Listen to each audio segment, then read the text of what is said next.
Bonjour et bienvenue à vous, chers amis passionnés d'intelligence artificielle.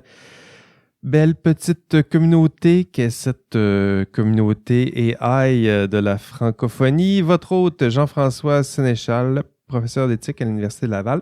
Merci d'être là avec nous encore pour cet autre épisode IA Café. Comment allez-vous à Québec, au Québec et à Québec? Ça va bien de notre côté. Déconfinement lent et progressif et enthousiassant. Et ça avance, là, les vaccins. Le printemps s'en vient. Et pour ceux et celles qui saisissent mal les métaphores, je ne parle pas de la météo. Et vous, comment ça se passe chez vous ailleurs qu'au Québec? J'aimerais ça avoir vos rétroactions. Là. Je vois, il y en a plusieurs là, des membres de notre communauté. Je vous vois, là, ça télécharge, ça vient d'un peu partout dans le monde, la francophonie. Je voyais Algérie, Maroc, France. J'aimerais ça avoir de vos nouvelles. Écrivez-nous peut-être directement. Coudonc, là, c'est pas si compliqué que ça aujourd'hui. Là. Vous nous cherchez sur LinkedIn, puis écrivez des commentaires peut-être sur vos applications de balado préférées. Puis j'aimerais aussi, je me cherche, et là je le dis comme ça, là, même David, il me regarde, là, je vais te présenter David, ça sera pas long. Mais je me cherche aussi j'aimerais ça intégrer tranquillement des nouveaux collaborateurs, agrandir l'équipe, là, mais ailleurs. Vous le voyez, là, on est un peu québéco-centriste. Québec même, Québec, là, donc du monde de Montréal, mais même plus loin là, de la francophonie, là, je dirais, j'en ai nommé là, des pays. Si ça vous intéresse, si ça vous tente de jouer du micro avec nous, à distance maintenant, là, avec Zoom, puis Teams, puis tout ça, là, j'imagine que vous maîtrisez ça, tout ça aussi bien que nous en ce moment. Donc, ce serait intéressant d'intégrer d'autres membres, élargir notre équipe, là, mais à l'extérieur du petit Québec et à Québec. OK, dans cet épisode aujourd'hui, nous souhaitions partager avec vous,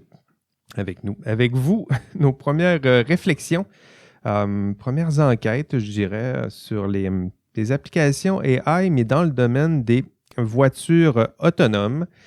C'est le sujet, c'est le sujet le plus populaire. Lorsqu'on parle d'AI, on fait des recherches, la plupart des personnes qui s'intéressent au AI, là, tout de suite, ils vont parler des automobiles autonomes. Donc, c'est peut-être parce que le sujet encapsule peut-être mieux que les autres les ambitions AI, puis peut-être aussi nos craintes, certaines questions. Il y a plusieurs enjeux éthiques, sociaux, techniques qui sont associés à cette technologie. Puis, quoi de mieux que de prendre plutôt un exemple concret, appliqué. Ça semble presque tangible, cet exemple-là. Là. Donc, un exemple pour prendre le temps de réfléchir à ces enjeux-là, mais autour de cet exemple plus pratique et appliqué.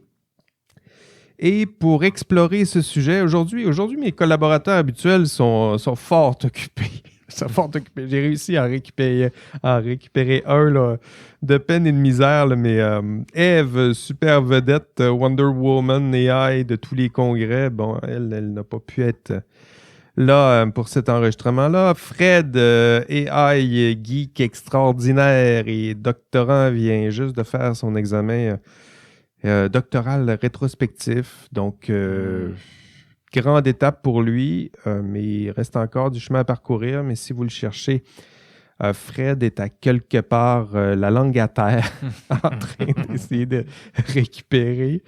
Mais cette semaine, j'ai réussi à en récupérer un qui l'est tout aussi occupé, c'est sûr. Mais David est malgré nous avec nous. En studio, d'ailleurs, aujourd'hui, séparé par un beau mur de plexiglas que j'ai réussi à récupérer. Comment ça va, David? Ça va bien, toi? Ça va super bien. Je suis vraiment content en 3D. Ben, c'est le fun, Zoom aussi. Là, ça a pu nous aider, nous dépatouiller, mais comme ça, à presque 2 mètres, on ne pourrait pas se toucher si on étire le bras, puis avec les micros, puis le mur de plexiglas. Ça va faire l'affaire pour aujourd'hui. Comment avancent tes travaux? Ça dépend desquels que tu parles, mais en général, moi, ça va bien. Moi, pour vrai, la dernière année, ça a été une année productive, là, fois 1000. Là. J'ai avancé pas mal. J'ai fini mon mémoire, chose que je pensais pas réussir à finir vraiment. Je me suis relancé dans le doc, puis là, les travaux de recherche, là, ça publie. Là. J'en ai dans le collimateur, là, mettons. Ben, c'est bien. Ouais. Mais c'est-tu le contexte, justement, où pandémique, le confinement, tout ça, qui t'a aidé? Ou, parce qu'il y en a plusieurs, ça a été compliqué, mais moi aussi, de mon côté, je pense qu'on est assez privilégié. Moi aussi, je pense que j'ai jamais autant... Mais moi, je pense que c'est aussi un concours de circonstances. Là. Je me pensais pas capable nécessairement d'écrire un article. Puis là, d'un coup, j'écris mon mémoire, ça fait « Ah, finalement, j'aime ça écrire. » Moi, là, moi, en secondaire 5, je me disais « Je vais jamais écrire de ma vie beaucoup de temps que ça. J'en aurais pas besoin de ma job, j'aurais pas besoin des maths. » I was so wrong. Tu sais, genre vraiment tout l'inverse. Puis là, je me rends compte je suis capable de m'asseoir et de faire la tâche qu'il faut. Là. C'est juste, des fois, je procrastine. Puis là, ça me fait moins peur. Puis là, t'en écris un, t'en écris deux, là, t'en écris trois, quatre. T'aimes ça? Moi, j'aime vraiment ça. T'as-tu une gymnastique particulière pour écrire? Tu t'installes... le procrastiner le plus possible. dans un chalet à quelque part. Non, vraiment étirer jusqu'à la dernière minute, jusqu'à temps que je peux écrire. Puis là, d'être vraiment au pied du mur, puis faire comme... Ah, OK. Puis là, l'inspiration vient. Mais non, absolument... Pas le choix, là. J'aime quand même beaucoup m'isoler. Quand même, tu sais, j'ai des écouteurs qui coupent le son pour travailler. Puis ça, comme essayer de trouver... Je suis beaucoup la philosophie de Cal Newport. Je pense pas que j'en ai déjà parlé ici. Non, je pense pas. Ça s'appelle Deep Work, sa philosophie. Puis lui, c'est un peu, là, justement, essayer d'enlever, pas répondre à tes courriels, pas répondre à ça. Puis quand je me fais du time blocking, là, genre, tu dis, moi, pendant 4 heures, là, je suis déconnecté de la vie, à part pour qu'est-ce que je dois faire. Mais je pense que c'est ça la discipline. Là. À écrire, on fait toujours, c'est toujours à la fin de la liste. Là. Mm-hmm. Puis on se dit, si j'ai le temps, je vais écrire. Non, c'est le contraire. C'est que si tu veux vraiment C'est écrire, ça. Faut que tu fasses tu mets ça en haut un vendredi matin, puis tu dis, avant 17h, il n'y a rien d'autre. Là, puis, c'est ça. On écrit aujourd'hui, puis go, puis on essaie de... Écrire. C'est pas beau, c'est laid, c'est pas grave. Tu repars dessus. Tu repasses dessus, mais... Tu te dis, hey, Colin, c'est pas beau comme phrase. Viens-tu répéter 3 fois le même mot, un arrêt de l'autre, en fonction de fonction. Puis c'est comme moi, j'avais pas d'inspiration. Là. Oh, la thèse, c'est le pire, là, c'est que t'écris beaucoup, puis à un moment donné, tu relis beaucoup plus tard aussi, puis là, tu vois que c'était pas bon, puis ce cycle-là, il arrête pas Never beaucoup. ending. Là, never ending, puis à la fin, mais tu te dis, c'est ça qu'on va défendre. Moi, j'ouvre encore des fois mon mémoire, genre, tu sais que ça fait pas longtemps, là. Je l'ai remis l'année passée, puis je le rouvre, puis je suis comme, c'est donc bien mal écrit cette partie-là, genre. Tu sais, j'essaie de réutiliser le plus de matériel possible de tout ça, des figures, puis là, des fois, je rouvre, je suis comme, j'ai fait un typo aussi en plus. Ouais. Ça me fait mal. Là. Ouais, c'est sûr. Ça va toujours te faire mal, en plus quand c'est consigné et publié. Ouais, puis ma thèse, je la relis, là, puis il y a des bouts qui font mal encore. Oui, c'est ça. Puis OpenLayer, ça faisait longtemps que j'avais écouté un podcast d'OpenLayer. Tu as publié un épisode cette semaine? Écoute, là, il date quand même, ça fait un bout. Je l'ai enregistré en septembre l'année passée. Puis là, septembre est arrivé et la session est arrivée. J'avais mes examens doctoraux et tout. Fait que ça a juste été un train qui a fait comme, je le laisse en arrière. Puis je le laissais tout le temps en arrière. Puis à un moment donné, je me suis dit, là, faut que je m'assoie puis je le fasse. Fait qu'il me restait juste à le monter. Je l'ai monté, puis je vais recommencer un peu. Ouais. En ligne. Puis je vais essayer d'aller faire en anglais, puis avec des gens particuliers, vraiment précis à travers le monde, mettons. Sur des choses que j'aurais peut-être pas accès normalement si je resterais au Québec en personne. Ben, c'est super, ça. C'est une belle idée d'élargir ça, puis d'aller chercher des... Là, je vais probablement avoir une personne... Parce que ça peut être un prétexte aussi pour aller rencontrer quelqu'un. Là. C'est ça. Là, il y a vraiment une personne... Avant, il y a plein de gens qui m'intéressent à parler, mais quand c'est mon environnement, à Québec, c'est le fun, c'est plus par intérêt, on partage une langue, on partage beaucoup de choses. Mais là, j'ai vu passer dans mon feed, mettons comme une criminologiste en AI, tu sais, puis qui utilise l'AI pour ça. Fait que là, j'ai comme essayé d'aller chercher vraiment des choses vraiment très, très, très piquées là, dans des petits corners que je suis encore pas du tout allé. L'urbaniste et l'IA. Là, j'en ai spoté un aussi. Je suis en train de parler avec elle. Fait que là, c'est juste parler. C'est plus difficile de rejoindre du monde à l'international, par contre, j'ai trouvé. Genre, je suis rendu à 5 personnes que j'ai écrit, puis j'ai eu une réponse qui n'a pas mené à fixer une date. Puis tu passes par LinkedIn? Ou... Oui, purement par LinkedIn. C'est ça, il y en a qui répondent vite par LinkedIn. Puis d'autres, c'est sur Twitter que j'ai des fois des résultats. Mais je suis pas sur Twitter. Puis Twitter, j'ai pas envie d'embarquer là-dessus encore. J'ai pas de temps de gérer nos réseaux sociaux. Là. T'es pas obligé. J'ai de la misère. J'ai coupé mon Facebook, puis j'ai de la misère à juste garder un, puis mes emails, puis mon Slack, mon Teams, mon Discord pour un groupe, un cook avec Ah oui, genre ça 5. prend... C'est ça. Fait que à un moment donné, je suis comme là, il faut que j'écrive. Je ferme tout ça. Avant, on se demandait, est-ce que Facebook, ça nous dérange trop? Là, on en a 4, 5, 6, Ouais, c'est 7. ça. Ça gère. C'est, Même ça en se fait, mais... conduisant. même On à utilise Facebook. Mais c'est ça. Non, mais c'est pour faire pensais un que lien c'était avec exact. la thématique de l'auto autonome. On va pouvoir même faire Facebook en auto avec la pleine autonomie. Ça s'en vient. Ben, justement, on va passer à On notre, voit mon expérience radio. à là. notre sujet d'aujourd'hui. Les véhicules AI autonomes, c'est comme ça qu'on va on va les mentionner. C'est comme ça qu'on va les nommer aujourd'hui. Moi, c'est ma première, je dirais, aventure. J'aborde des fois les enjeux éthiques qui sont liés à ça, mais je me suis mis à lire justement pour préparer ce dossier-là. Ben, c'est ça. Dans la majorité des textes que j'ai pu lire sur ces véhicules, c'est un mélange d'enthousiasme un peu naïf, là, je dirais. Là, on affirme que ça va transformer le monde du transport.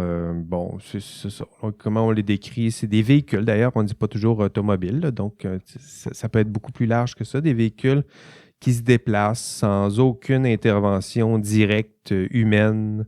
J'ajouterais synchrone, là, parce que ça prend toujours bien quelqu'un avant là, qui a programmé ça puis qui est intervenu en amont un peu. Il y a des interventions. Bon, il y en a qui s'enthousiasment. Là, je voyais cette semaine sur l'autopilot V9 de Tesla. Donc, tout ça, là, on s'enthousiasme de tout ça. Mais lorsqu'on regarde ce qui se fait ben, sur les routes, est-ce qu'il y en a pas encore? Où on en est? Dans combien d'années on va pouvoir voir ça, effectivement? Comment va se faire la transition aussi entre l'automobile autonome parmi les autres automobiles autonomes? Puis il y a une espèce de zone de transition. Donc, celle-là engendre toutes sortes de questions éthiques particulières. Mais je dirais qu'aujourd'hui, comme... ben, on a plus quelqu'un là, comme toi là, qui connaît un peu plus la technique, peut-être pas la robotique, puis pas la mécanique automobile, là, mais la technique AI, moi, éthique. J'ai envie aujourd'hui d'avoir une discussion qui va tourner un peu autour de ces deux pôles-là. Pour les champs plus juridiques, on va les aborder dans un prochain épisode. Là, avec Kev, on va recevoir, comment ça s'appelle, Daniel Gartner qui va nous expliquer ça un peu, les enjeux, comment lui il approche les enjeux plus normatifs, légaux qui sont liés à ça. Donc ça s'en vient.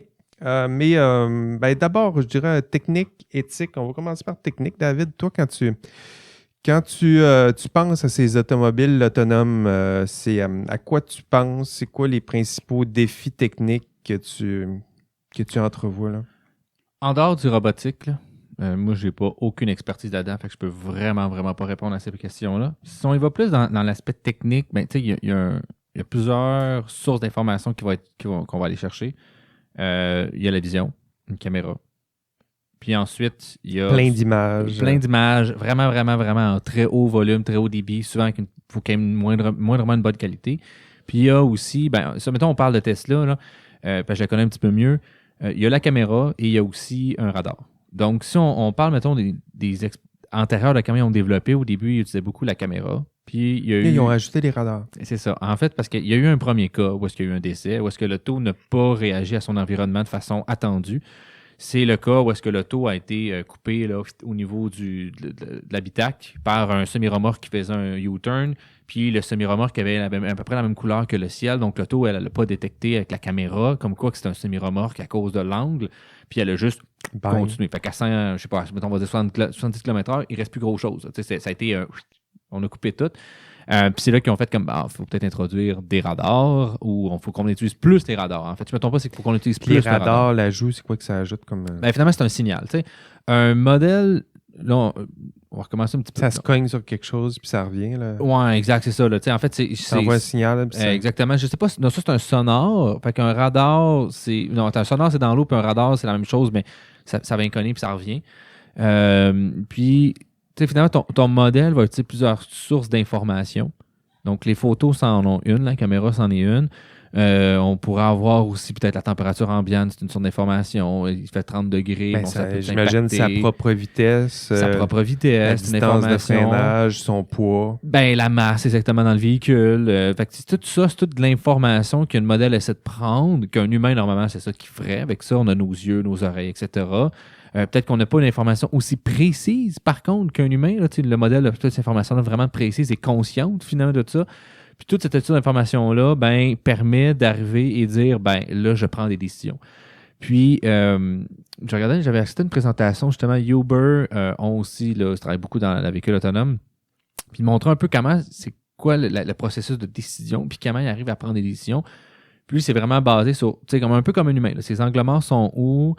C'est quoi l'auto en avant? C'est quoi la distance que j'ai par rapport à l'auto en avant? Est-ce qu'il y a un objet que j'ai peut-être pas vu ou que mon radar a vu, mais ma caméra n'a pas encore vu, comme un enfant qui est derrière une auto qui pourrait peut-être se précipiter? Puis c'est tout ça, finalement, qui prend en compte pour faire un processus de décision puis dire, je continue en ligne droite, je tourne, je change de voie, je ralentis, je break, etc. Ces décisions-là normales. Puis je pense que la grosse, moi, la grosse différence que je vois vraiment en humain, là, c'est que tout ça est conscient. On a tout ça, tous ces chiffres-là, on peut les avoir en main. On va y revenir à ce détail-là. Okay. Là. C'est un enjeu quand même important, là, le fait qu'il soit, comme tu dis, conscient, là, au sens qu'il y a beaucoup d'informations. C'est pas comme un humain qui manque à peu près toute l'information. C'est surtout qu'il y a un log de cette information-là. On peut savoir, ici, l'auto a dit de tourner à droite pour telle raison. Tandis qu'un humain, tu n'as pas un log de j'ai décidé de tourner à droite, mais est-ce que c'est vrai que tu l'as tourné à droite? Est-ce que c'est vrai que tu n'as pas vu l'enfant? Lui, il leur dit, on le sait. Ou parce que tu étais en train de texter, puis ça, tu le marqueras jamais sur ton log. Là. Exactement. C'est exactement ça. Mais je me demandais, est-ce qu'il n'y a pas une question d'échelle aussi, de défi d'échelle, parce que ou peut-être c'est l'imprévisibilité de tout ça, parce que c'est programmer des affaires. Je pense à moi, mon exemple que j'ai en tête, c'est les automobiles ou les véhicules autonomes dans les jeux vidéo. Tu sais, ça existe, une automobile autonome dans des jeux vidéo qui se promène, qui prend toutes sortes de décisions, qui freine. C'est des règles heuristiques habituellement. C'est vraiment... Il n'y a pas un objectif d'intelligence artificielle dans ça. Mais tu pourrais, à la limite, en injecter. Là. Bien sûr qu'on pourrait le faire, mais les AI qu'on entend là, au sens AI dans les jeux vidéo, c'est pas les IA qui vont être entraînés sur nécessairement comme pour le genre de conduite. On pourrait effectivement l'injecter. Souvent aussi, je ne sais pas toutes les méthodes qu'ils utilisent d'apprentissage. Moi, j'en vois deux là, classiques là, qui pourraient utiliser l'apprentissage supervisé. C'est-à-dire, je te dis que là, tu dois freiner. Je te dis que ça, c'est un stop. Fait que il y a une composante supervisée, par exemple, le radar, pas le radar, je veux dire les photos, les caméras, mais il faut qu'ils reconnaissent finalement tous les panneaux de signalisation puis les gens. Fait que ça va être souvent du supervisé. Je vais dire ça, là. Tu sais, des fois, là, mettons le CAPTCHA, là. Ouais. On vous dit cliquez sur les photos avec ça sert à ça, ça sert à faire labeler, faire étiqueter des données d'entraînement pour probablement des trucs comme ça.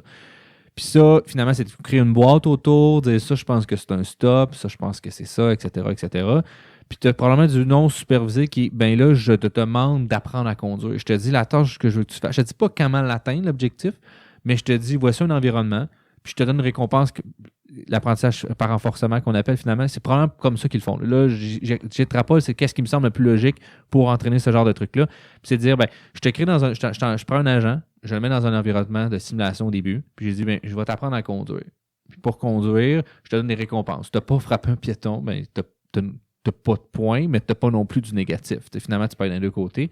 Puis là, cet agent-là finit par apprendre, créer ses patterns d'apprentissage, puis dire quand je suis dans tel contexte, il faut que je conduise comme ça. Quand il y a de la neige, ben, il peut y avoir de la glace, etc. C'est pas un humain qui a appris tout ça, mais il a appris par l'exemple. Puis là, ben, on est rendu probablement à mettre ça en live. Fait que, ça prend encore probablement une supervision humaine, human in the loop, là, dire je tiens encore le volant ou je suis encore réveillé derrière le volant, que s'il fait quelque chose qui n'a pas rapport, ben, je peux intervenir. Fait que c'est tout.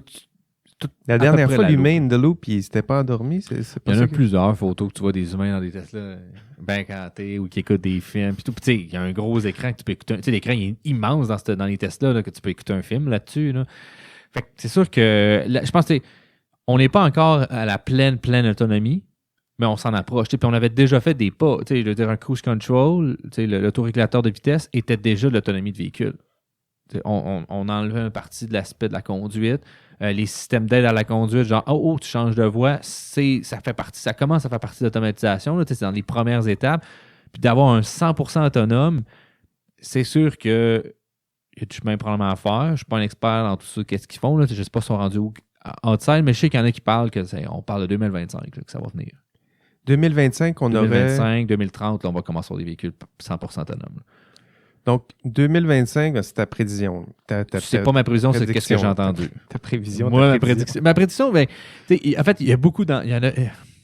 Là, c'est ça qui est intéressant. Il y a Tesla, on entend beaucoup parler de Tesla, mais il y a BM qui a commencé à faire. Il y a Toyota aussi. Il y a plein de gros. Il y a Uber qui en font beaucoup parce qu'ils ont un intérêt. Tu peux enlever. Là, ils se sont fait reconnaître partout dans le monde que leurs employés, leurs conducteurs sont des employés. Fait que là, ils vont essayer de les enlever au plus sacré, probablement, avec la façon qu'ils font des affaires. Là. Puis, voyons, je m'en allais où. Puis il y en a un autre ici qui est un ancien employé de Tesla. Je ne me rappelle pas de son nom, je ne me rappelle plus de l'entreprise. Que lui, il dit que finalement, tout ce qui est l'automatisation de véhicules, c'est un gros scam, qu'on essaie de vendre l'auto complet, alors qu'on pourrait prendre nos autos actuelles et juste mettre des appareils dessus pour un genre, je ne me rappelle plus du prix, là, mais c'est vraiment un prix dérisoire par rapport aux autos pleinement autonomes qu'on vend, puis tu peux automatiser ta véhicule comme ça. Fait que ça pourrait arriver. Ben, dans le fond, ça pourrait plus vite qu'on pense. Ceux qui estiment que ça s'en vient, qu'on n'est pas loin, c'est vrai, ça. Là. De plus en plus, moi, je commence à le croire. T'sais, ils ont fait des gros avances. La vision... C'est parce que, tu sais, dans un environnement, quand tu lui montres... c'est là où je vois qu'il y a un défi. En tout cas, il me semble qu'il y a un défi technique important. Là. Quand tu t'aides ton auto, tu l'éduques, disons, à apprendre dans des circuits fermés, contrôlés, où tu contrôles plusieurs paramètres. Quand cette auto-là va rentrer dans le chaos d'un échangeur d'autoroute avec tous ces humains-là qui prennent des drôles de décisions. Autres. Tu as beaucoup d'exemples vidéo. Là. Oui, c'est sûr que c'est des exemples N est égal. C'est sûr qu'ils vont mieux réagir que nous autres, mais les autres autos, ils prennent des drôles de décisions. Là, c'est sûr. Il y a une imprévisibilité intrinsèque. Là. C'est sûr, mais il y a quand même beaucoup d'exemples. Là, c'est des exemples. N n'était pas nécessairement, c'est pas un échantillon complet, mais tu peux voir beaucoup d'exemples sur vidéo sur YouTube que tu googles, genre Tesla Car React Before Accident. Là, puis tu vois même, toi, tu t'es comme, il n'y a pas d'accident qui s'en vient. Elle est déjà en train de faire une action pour un accident. Parce qu'elle, mettons, il y a un exemple, c'est l'auto. Tu vois que l'autre auto avant, elle a spoté que l'autre auto avant était trop proche de l'autre. Elle a dit, c'est sûr qu'elle rentre dedans à vitesse. C'est mathématiquement impossible. Tu sais, nous autres, il y a ça qu'on ne peut pas faire. Mais tu sais, il y a un moment donné, une distance de dire, si elle doit freiner là, à la vitesse qu'elle va, ça y prend tant de mètres. Mais ça, c'est super intéressant parce qu'à un moment donné, c'est ça. À un moment donné, les autos, quand ils vont en avoir plusieurs, ils vont aussi se parler entre elles. Là. C'est-à-dire je pense pas, moi, que c'est ça qui est prévu. Parce que le problème de ça, c'est que là, tu peux rentrer beaucoup d'hackers. Tu sais, par exemple, mettons, là, je reprends là, justement de Gartner qu'on va avoir plus tard comme invité. J'ai écouté une de ses présentations, puis ça qu'il disait. Puis c'est là que vraiment que j'ai compris, c'est vrai ça. Pourquoi les avions n'atterrissent pas tout seuls? C'est qu'on a fait le choix que l'avion soit asynchrone. Elle fonctionne par elle-même, elle n'est pas connectée sur un réseau, donc il n'y a pas un hacker qui peut venir la hacker. Si on commence à faire en sorte que les autos peuvent se parler, là, je pense qu'on rentre dans un autre problème, un enjeu vraiment plus grave. Tu sais, mettons tout ce qui est IoT. Là. Parce qu'en matière de... Oui, je comprends que c'est sûr qu'il y a des enjeux hyper importants, mais en matière d'efficacité du système, disons, à long terme, là, au lieu de se projeter dans 5 ans, si on se projette dans 100 ans, si on a ces autos-là qui se parlent entre elles, je veux dire, des accidents, il n'y en a plus, là. Il y en a plus, c'est sûr. Mais tu sais, je pense qu'avant de se rendre là, il y a un gros enjeu de protection. Là. Puis, la transition qui va être... en dehors de la transition, c'est vraiment, il va falloir accepter que genre, on pourrait du jour au lendemain tout pogner dans nos chars s'il y a un hacker qui prend le contrôle de ça. Je pense que c'est plus juste un enjeu éthique ou n'importe, c'est un enjeu de sécurité nationale à un certain point. Parce que là, tu pourrais arriver un jour, un matin, là, un hacker qui s'est hacké Toyota, peut figer toutes les autos de Toyota dans le monde. On a le même problème avec nos PC. Je veux dire, mais un PC, ta vie n'est pas nécessairement en danger. Ben, ça dépend du PC. Je veux dire, il y a des PC qui abritent des secrets d'État. Bien ça, des data centers, il y a des gens quand même qui s'occupent de la sécurité de ça. Fait que, oui, mais moi, en tout cas, mon feeling par rapport à ça, c'est vraiment que je pense qu'il y a un enjeu trop de sécurité nationale pour ça. À même titre que, tu sais, genre, là, c'est après des guerres qu'on dit, ça pourrait être une autre forme de guerre. T'sais, la prochaine guerre qu'on a dit, là, ça ne sera pas une guerre nucléaire, ça va être une guerre numérique. On est dedans, là, tu sais. Tout va se passer là-dessus, là. Fait que j'ai l'impression, moi, mon feeling est beaucoup plus que ça n'arrivera pas, les autos vont se parler. Mais anyway, déjà pas là, tout de suite. Parce que la principale, je ne sais pas si je me trompe pas, c'est quoi? C'est quelque chose comme 80% des accidents qui sont dus à l'erreur humaine. Si tu enlèves ça, il en reste plus beaucoup, là. De rouler trop vite sur de la glace, de faire un virage alors que tu n'avais pas le droit de le faire. Là. T'es en train de texter. Tu es en train de texter, tu regardes à côté. Ben là, en parlant, j'ai fait ça. Tu regardes à côté, la personne à côté, puis tu vois ça break en avant. Tu sais, tout ça, il vient d'être enlevé. Ouais, mais non, c'est intéressant. J'ai hâte de voir. C'est une belle hypothèse, mais je pense qu'elle peut tenir. Je ne sais pas. Je pense que tu as raison là, de dire que le fait qu'il soit connecté t'ajoute des enjeux de sécurité, mais je pense qu'il y a plusieurs objets qui sont très connectés en ce moment, qui ont des enjeux de sécurité. Puis on est prêt à faire plusieurs compromis si c'est pour gagner de l'efficacité. Tu sais, tu gagnes de la sécurité aussi. Là. C'est un système, un réseau où les autos peuvent se parler entre elles. Ils peuvent parler, à la limite, là, si on pousse même, là, ils pourraient parler même avec les objets intelligents qu'on a sur nous. C'est-à-dire que là, tout à coup, il y a un humain là-bas, en plus, où je ne l'avais pas vu, mais je détecte un iPhone qui marche tout seul à telle vitesse. Ou un enfant qui court, mais qui a une petite puce dans le cou. Non, c'est peut-être Ben, pas. une montre intelligente, mettons. Ou il a été vacciné, puis il a la 5G C'est dans ça, oui, exact. Mais moi, c'est la fun, on peut parler direct avec nos chars. C'est quand même le fun. Oh oui, c'est ça. Non, mais c'est intéressant à voir si c'est ce qui va se passer, mais il y a des enjeux d'échelle. Donc, c'est-à-dire que moi, je le vois plutôt dans la transition. À partir du moment où tu as une auto, ça va commencer comme ça. Quelques autos plongées dans un monde où les autres autos sont pas bonnes, puis sont pas gérées par ces systèmes-là. Puis, tranquillement, plus tu vas en avoir, si tu peux... Ouais, peut-être que tu as raison. Peut-être qu'ils ne se parleront pas entre elles au début, mais à la fin, quand tu vas en avoir plusieurs, ou mais quasiment l'entièreté de la flotte, je pense qu'il y a quelqu'un qui va proposer... Ben, ça va dépendre c'est quoi le gain d'efficacité qu'on va les gagner. Ah, peut-être. Parce que si on est rendu que toutes les autos sont autonomes, peut-être qu'on n'aura pas tant de gros gains d'aller chercher qui se parlent. Peut-être les enjeux. Supplémentaires. Parce que déjà, comme tu dis justement, il n'y aura pas quelqu'un qui va faire un changement de voie par rapport. Tout va être fait relativement fluide. Puis je pense qu'aussi, en dehors de ça, c'est un autre enjeu que j'avais vu à quelque part, je ne me rappelle plus c'est quoi les chiffres exacts, là.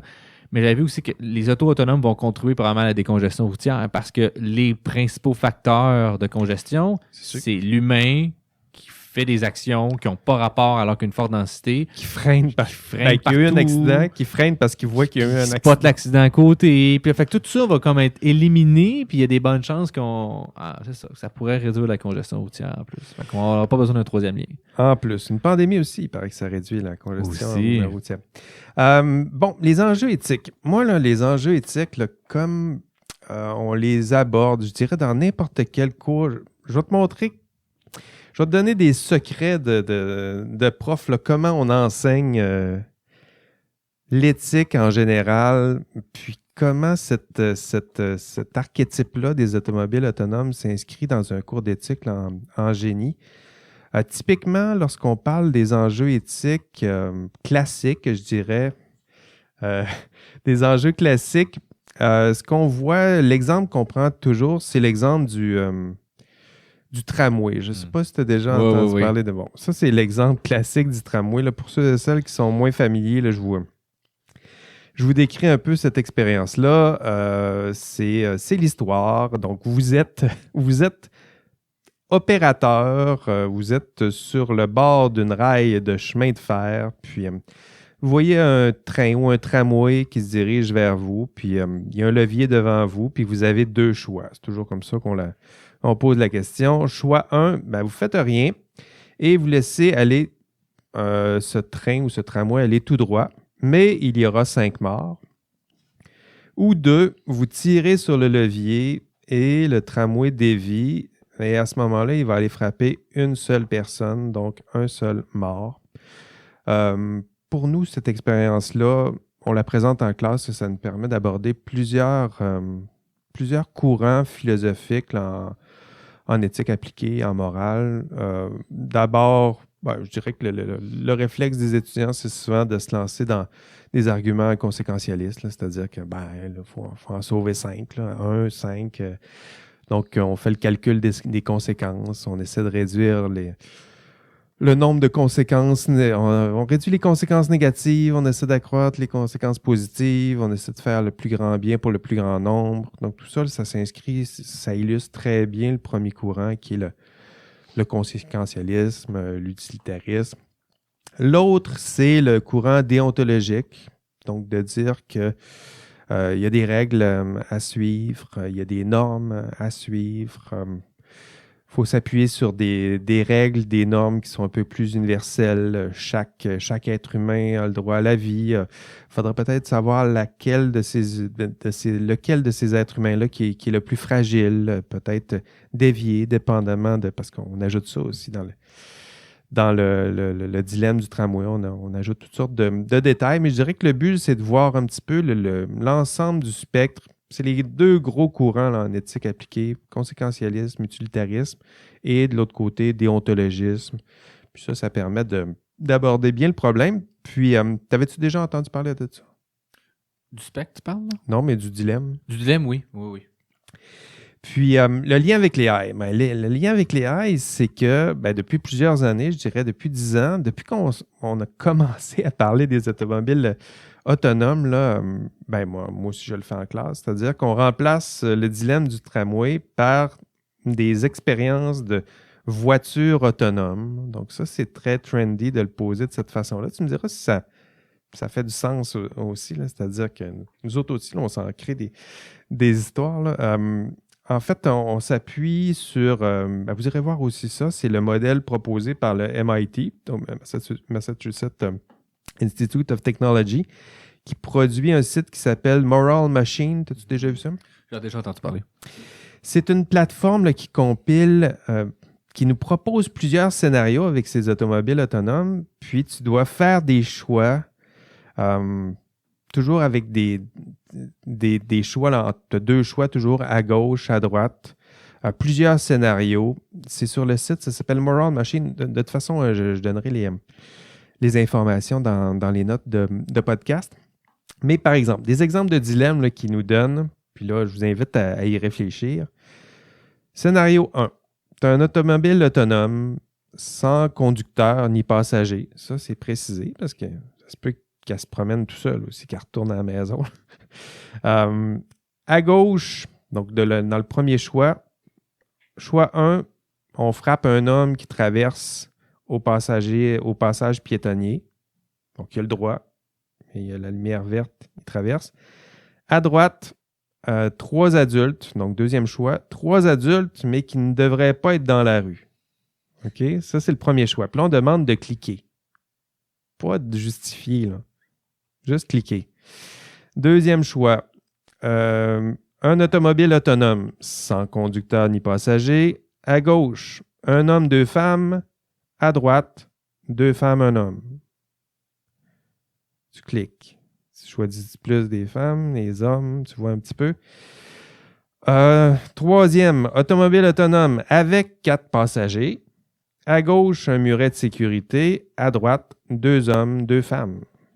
Est-ce qu'on protège les occupants, ceux qui ont payé cher pour leur Tesla, ou on fonce dans le tas? OK?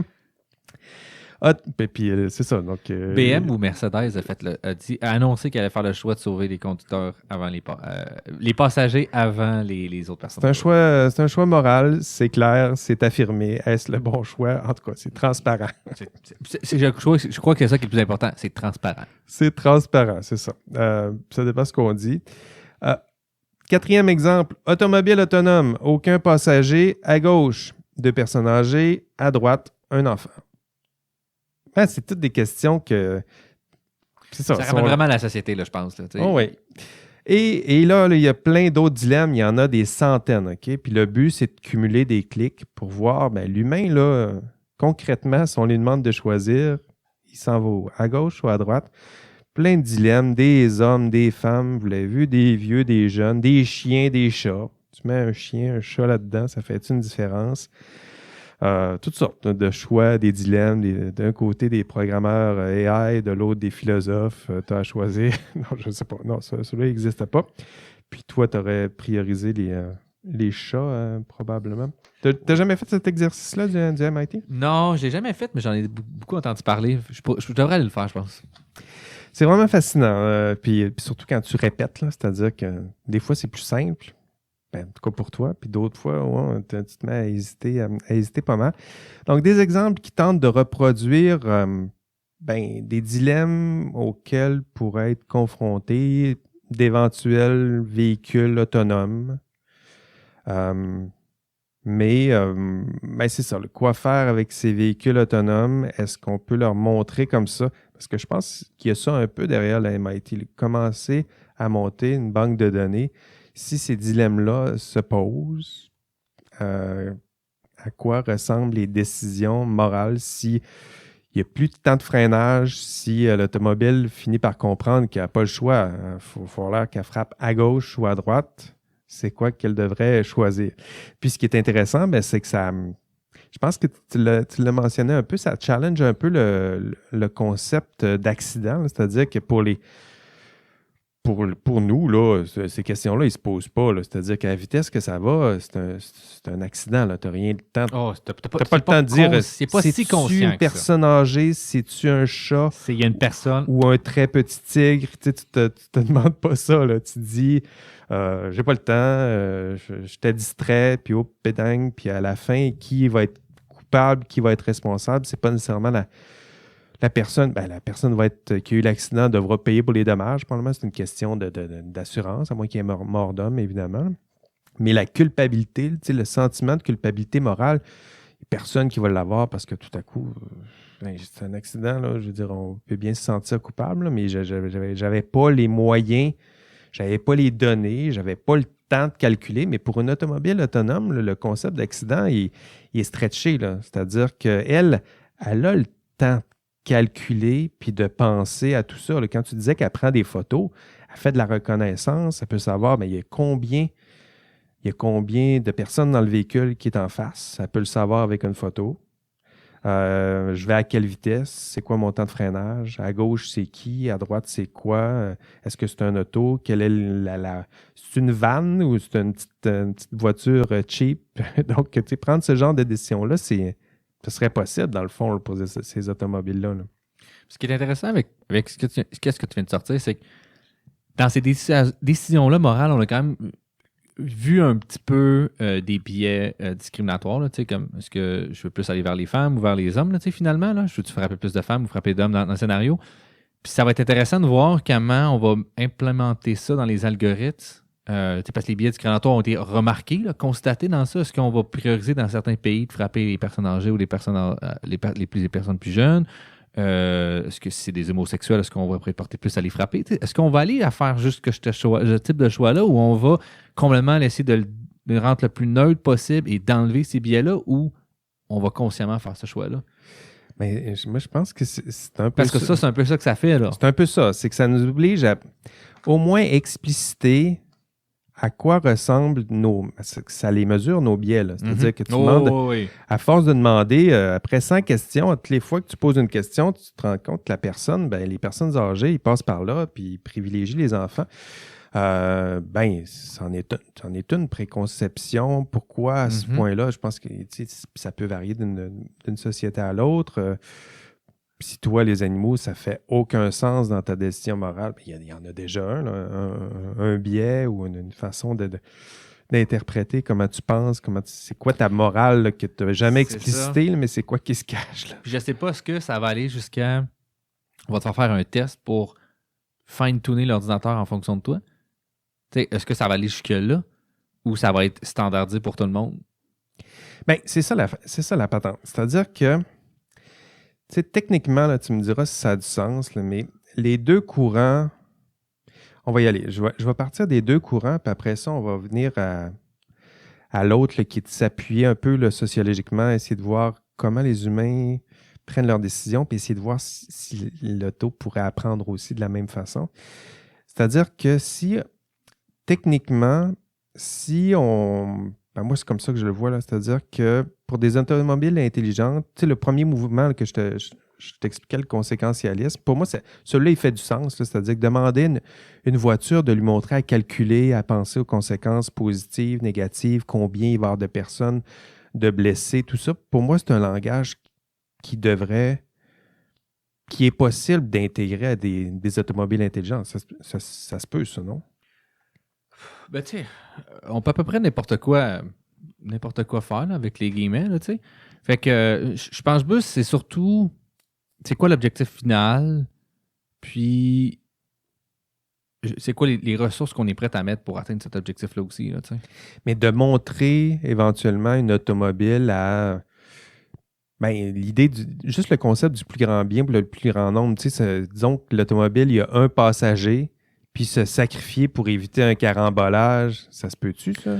Oui, on pourrait montrer des exemples de choix humains à la limite, où on pourrait même implémenter cette règle-là de façon manuelle. Dire, si tu es confronté à telle situation, voici la décision que tu dois prendre. M'en fous, c'est quoi tes chiffres que tu as. Si tu es rendu au point, tu arrives à cette limite-là, tu tournes à droite. C'est ça. Ça, c'est le deuxième mouvement. C'est-à-dire que le premier mouvement, c'est conséquentialisme. Tu te mets à lui demander ou à l'exercer ou à la programmer pour qu'elle tienne compte de l'ensemble des parties prenantes, là, l'ensemble des acteurs concernés, puis lui montrer à calculer c'est quoi les conséquences positives, négatives sur chacun ou chacun de ces acteurs-là, y compris les conducteurs, puis à la fin, faire le meilleur choix pour le plus grand nombre, je dirais. Ça serait plus dans l'esprit du conséquentialisme. Puis je me mets à la place du programmeur. Là. Pour moi, il y a peut-être quelque chose à développer dans ce sens-là. Là. Ça me semble qu'est-ce qui est le plus... qui pourrait être le plus proche à faire. Puis j'ai l'impression qu'il y a une tendance qui va aller vers ça. Parce que l'autre voie, c'est le déontologisme. Puis le déontologisme, on l'a vu dans les premiers textes qui ont commencé à réfléchir sur l'intelligence artificielle, les robots, par exemple, d'Asimov. Là. C'est exactement comme ça qu'ils concevaient les robots, c'est-à-dire tu vas leur donner des grandes règles, un peu abstraites, là, les robots. D'abord, ne jamais faire de mal à un humain. Ensuite, toujours obéir à un ordre donné par un humain. Puis la troisième, je pense, c'est l'autoprotection, là, éviter de se... Mais le problème qu'Asimov a rencontré, c'est que les robots sont toujours entre deux règles, qui ont de la misère à interpréter les règles, puis des fois sont dans des conflits entre les règles. Donc celui-là, je pense que le deuxième mouvement, le déontologisme, si on essaie de l'appliquer à des programmeurs, là, celui-là, je le sais, à part montrer à l'automobile à respecter le code de la route, par exemple, identifier une limite de vitesse, par exemple, puis tu dois respecter la limite de vitesse. Puis la limite de vitesse, tu vas l'avoir sur un panneau, là, ça ressemble à ça. Puis tu dois te conformer à cette vitesse-là. Ou tu te sers de Google Maps, puis tu sais à quelle vitesse il faut aller là. Donc ça, c'est plus le deuxième courant déontologisme. Donc ça, c'est un courant là, qui pourrait, à la limite, être exploité pour ceux et celles qui... je ne sais pas là, à quoi ça peut ressembler pour un programmeur, là, mais si on essaie de faire la transition entre l'un et l'autre, là, il y a ces deux mouvements-là qui sont là. Mm-hmm. L'autre voie, as-tu quelque chose à... J'ai juste... récemment, j'ai commencé un peu plus à écouter... j'ai commencé à écouter une conférence sur justement l'NLP, qu'on est plus rendu vraiment à la frontière. Là. C'est où là, la ligne là, qu'on est rendu, puis c'est vers quoi qu'on va aller. Parce que il y a une limite de performance qu'on peut atteindre avec ce qu'on appelle l'apprentissage supervisé. Là, dire, je te donne des exemples, puis on sait qu'on ne pourra pas atteindre, ou il va falloir toujours entraîner de nouveaux modèles pour des nouveaux exemples, etc. Ça n'a pas vraiment de fin. Ça fonctionne bien dans beaucoup de contextes. On atteint des objectifs pour une entreprise, ça fonctionne super bien, mais là, on est rendu plus dans les frontières de dire, par exemple, GPT-3, on en a parlé beaucoup. Ça, c'est un non supervisé. On t'a juste dit, voici la co-occurrence des mots dans tout le lexique français-anglais qui existe dans le monde. Puis, on lui a demandé d'effectuer des tâches qu'on appelle en zero shot, c'est de dire, je te dis pas c'est quoi tu dois faire vraiment, mais je te demande de faire quelque chose. Puis, tu n'as pas été entraîné pour ça. Là. C'est plus, en fait, tu n'as pas été entraîné pour ça. Puis là, il y a des trucs qui ont commencé à apparaître de dire, je prends ce modèle-là, qui a juste comme essayé d'avoir une compréhension, un contexte de qu'est-ce qui se passe. Puis là, en fait, une compréhension, puis je te donne un contexte. Je te dis là, c'est comme si on dirait que tu es un humain, tu sais pas trop, tu sais que tu existes, tu es là. Puis là, je te dis, fais telle tâche, prends tes connaissances que tu as, puis accomplis-moi cette tâche-là. Puis là, on commence à aller là. J'ai oublié le nom exact qu'ils utilisent pour ça. Puis on commence à aller dans ces zones-là. Puis c'est là que probablement on va atteindre quelque chose qui est plus proche de l'humain. Parce que le supervisé, dire à un humain, hey, je te donne 10 millions d'images de chats, puis à la fin de la 10 millième, tu commences à comprendre qu'est-ce qui se passe. Moi, en tant qu'humain, j'ai pas eu besoin de faire ça. T'sais, c'est tellement loin de notre forme d'apprentissage qu'on essaie d'aller vers des choses qui... Vraiment pas. C'est ça. Puis on essaie plus de transférer de la connaissance humaine, comme par exemple, pour aider l'agent, on pourrait dire... l'agent, tu dis? Ouais, l'agent, ou le robot, ça peut être n'importe quoi, ou le modèle, puis dire... Hey, justement, ça, tu vois, là, un pancarte hexagonal. Un hexagone, me semble, c'est ça, là, c'est un panneau d'arrêt. Il commençait à donner des tâches. Je veux dire, là, ta tâche, c'est de conduire. Puis pour conduire, voici des grandes règles. Ben, il y en a qui commencent à aller vers ça pour essayer d'utiliser ces gros modèles-là qui ont été entraînés pour encore plus aller chercher de la bonne performance ou puis du moins ou avoir un meilleur contrôle aussi sur comment le modèle il va s'en va vers quoi pour mieux contrôler qu'est-ce qui se passe, c'est quoi les décisions qu'il fait. Fait que on tente vraiment d'aller vers là de plus en plus parce que si pour on les veut, applications. Là. Si on veut parler d'éthique, puis on veut dépasser un peu, parce que moi, je le vois bien, la troisième voie, là, c'est ce qu'ils font, en tout cas dans l'expérience du MIT, là, ça ressemble à ça, là, c'est-à-dire regarder des exemples de dilemmes, puis se faire une belle grosse banque de données là, de comment les humains réagissent à ces dilemmes-là. Puis tranquillement, ce qu'on fait, ce qu'on voit, c'est comment les humains, c'est quoi leur type de décision. Puis ce qui arrive à la fin, là, c'est, oui, on est capable de reproduire ou mimer un petit peu une décision humaine, mais on l'a vu dans avec d'autres épisodes puis d'autres rencontres, là, c'est les biais, ils vont finir par apparaître les biais vont être énormes. Là. C'est-à-dire qu'à force de demander à ces AI-là de mimer des humains, bien, ils vont finir par les mimer, mais avec leurs failles puis leur travers aussi. Là. C'est pour ça que d'ajouter, moi, je trouve que ces modèles-là où tu combines, surtout quand on parle d'éthique, essayer de mimer les humains, mais aussi ajouter d'autres façons. Quand on arrive pour décider, les humains, qu'est-ce que le bien, là, on ne fait pas juste regarder les autres puis on dit moi, je vais regarder 100 personnes puis éventuellement, je vais prendre... Ben oui, ça fait partie de notre apprentissage, mais il y en a d'autres. Il y a de l'enseignement, il y a de la lecture, il y a ce qu'on nous raconte autour de nous, des grandes règles morales là, que tranquillement, on nous donne, voir les dommages qu'on peut faire, recevoir des conséquences, se mettre à la place de l'autre. Il y a toutes sortes de grandes règles morales qu'on peut... Ben, je ne sais pas, là, mais il y a peut-être quelques enseignements qu'on pourrait aussi... transférer, puis là, il faut voir si ça se fait. Là. Comment qu'on ferait techniquement pour transférer ça? Je ne suis pas assez un expert là-dedans, mais d'après moi, c'est vers là qu'il va falloir aller, justement. Là. Parce que juste le supervised learning, on va atteindre une limite où, en fait, on va être vraiment très, très confronté à tout ce que tu as dit, les biais. Un autre bon exemple de ça, c'est le système Compass là, aux États-Unis. Waouh, c'est cool. Puis le moment où tu ouvres ça, la boîte, t'es comme... Ouais, ben on envoie toujours les mêmes personnes en prison. Puis là, c'est comme la question qu'on avait déjà dit, c'est la machine à nous faire sortir nos défauts. Là. Puis elle nous les met en pleine face. Là. Puis elle nous les dit là, parce qu'elle nous a mimiqués. C'est pas nécessairement des défauts, hein, parce que tu as raison. Tu vois les études du MIT, vous irez voir les résultats, parce que là, ils commencent à publier des résultats là, de ça. Là. Puis c'est super intéressant parce que c'est du monde de partout dans le monde là, qui répondent à ces dilemmes-là. Puis ce qu'on voit, c'est que les pays plus libéraux, là, liberté individuelle, tout ça, États-Unis, Canada, Europe, tout ça, ben, ont tendance à être guidés par le nombre de vies sauvées. Ça, c'est un critère qui est super important. À épargner davantage les enfants. Puis quand tu le mets en contraste avec les pays plus socio-communistes, là, on va les appeler comme ça. L'Europe de l'Est, là, mettons. Là. C'est ça, ou Corée du Nord, ouais, puis tout ça. Chine. Chine. Donc, ce qui se passe, c'est que les personnes âgées prennent tout à coup plus d'importance. Le nombre aussi, c'est-à-dire que tout à coup, sacrifier la vie d'une personne peut-être ou prendre certains risques pour une personne, si on peut en sauver un plus grand nombre, ça prend plus de place dans leur discours, dans leurs décisions. Donc, ça en est des biais inconscients ou des préjugements moraux. Là, c'est pas des préjugés. Là, ça fait partie de ce qu'on est, la société. Il y a des différences quand même. On le voit bien entre notre société et les leurs. Ben, si on s'appuie juste sur... si on demande juste à ces automobiles-là de mimer notre comportement, ultimement, il va falloir aussi tenir compte de ça. Là. Programmer une auto, une Tesla, là, différent ici, ici, on la programme différemment qu'en Chine, là, parce que c'est pas exactement la même morale, c'est pas exactement les mêmes préjugés. On pourrait faire ça, c'est-à-dire qu'on identifie les biais propres à une partie de la société, puis on programme en fonction de ces biais-là. Là. Oui, mais c'est là, je pense même que ça complexifie le problème parce que un auto, d'après moi-même, juste au Canada, entre le Québec, l'Ontario, Québec, Alberta, Québec et n'importe quelle province, ou n'importe quelle province entre eux, ce ne sera pas non plus les mêmes trucs, je suis certain. Là. Mais c'est sûr. Fait que ça devient un problème où est-ce que tu as besoin d'avoir un auto particulier pour chaque région.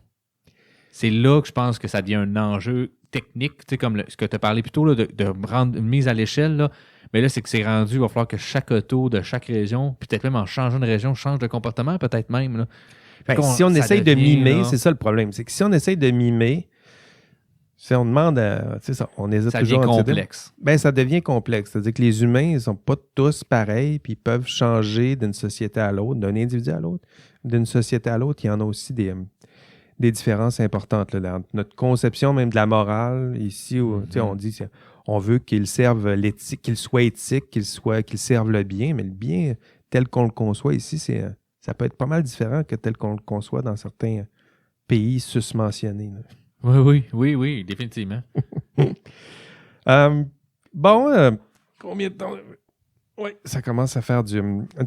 Tu sais quoi la réalité, comment que les gens ils réagissent ils réagissent lorsqu'on les confronte à la réalité du tramway? Non. C'est-à-dire que l'émission, j'ai vu ça l'autre fois, Mindfield, je pense c'est saison 2. Okay. Ils ont repris l'exemple du tramway avec du vrai monde. Avec des vrais acteurs, puis au lieu de les mettre sur une vraie rail de chemin de fer, ils les ont isolés dans une petite boîte où tu as l'impression que tu as le contrôle des trains. Puis tout à coup, ils ont vraiment à prendre cette décision-là. Tu sais quoi leur décision? Est-ce qu'ils vont à gauche? Moi, d'après moi, c'est une absence de décision. C'est totalement une absence de décision. C'est-à-dire... Les gens font juste pas être capables de figer bien raide. Figer bien raide. Ça, c'est un humain. L'humain, là, il ne choisit pas à droite ni à gauche. Il fait un non-choix total. Il fige bien raide. En fait, dans les exemples, vous irez le voir de Mindfield, il y a une personne qui décide de tirer sur le levier pour aller tuer la personne, pour sauver les 5 personnes. Puis cette personne-là, là, après, elle tremble et elle pleure. Non, j'en doute même pas. Là. Parce que là, elle a la conscience d'avoir tué quelqu'un. D'avoir tué, c'est elle qui a pris la décision. Alors que ceux qui reculent, là... T'as pas pris de décision. T'as pris une décision, en fait. C'est pas vrai. T'as pris une décision. T'as pris une décision de ne rien faire. Ou t'as pas pris une décision par toi. T'as juste figé. Je pense que c'est ça le concept d'accident, là. Mm-hmm. On se sent pas mal parce que c'est un accident. J'ai pas eu le temps. C'était figeant. C'était épeurant. Mais tu sais, on est souvent prompt à critiquer les gens dans le feu de l'action qui ont fait tel geste, telle chose, mais quand tu es là, c'est le stress, la pression, tout ça autour de toi, ça devient vraiment immense.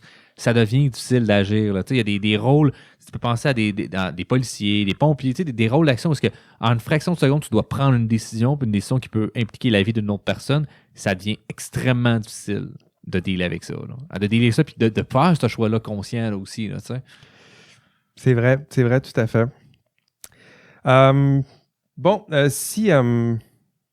Pour conclure, je dirais que si on veut programmer ces automobiles autonomes puis les rendre les plus humaines possibles, je pense que c'est une des ambitions. Là. C'est une ambition qui est un peu... qui n'est pas contradictoire, mais qui est complexe, je dirais, parce que si on veut qu'ils miment vraiment les humains, on le voit, là, on vient d'en décrire une réaction humaine, là. Est-ce qu'on veut que les autos soient faillibles, comme nous, avec nos biais, tout ça? Pas vraiment. On veut surtout pas qu'ils figent comme un humain. Est-ce qu'on veut qu'ils reproduisent nos biais, nos mimes? Ben, peut-être pas. Je pense qu'on pourrait leur en demander un peu plus. Je l'ai dit au début de notre intervention, là, on veut qu'ils soient encore plus sécuritaires que nous. Donc, on pourrait leur demander d'être encore plus moral que nous, là, dépasser un petit peu nos biais, dépasser nos failles, dépasser notre inaction devant le stress puis tout ça. Mais si on leur demande de nous dépasser, il y a un autre danger, tu le vois. Voilà.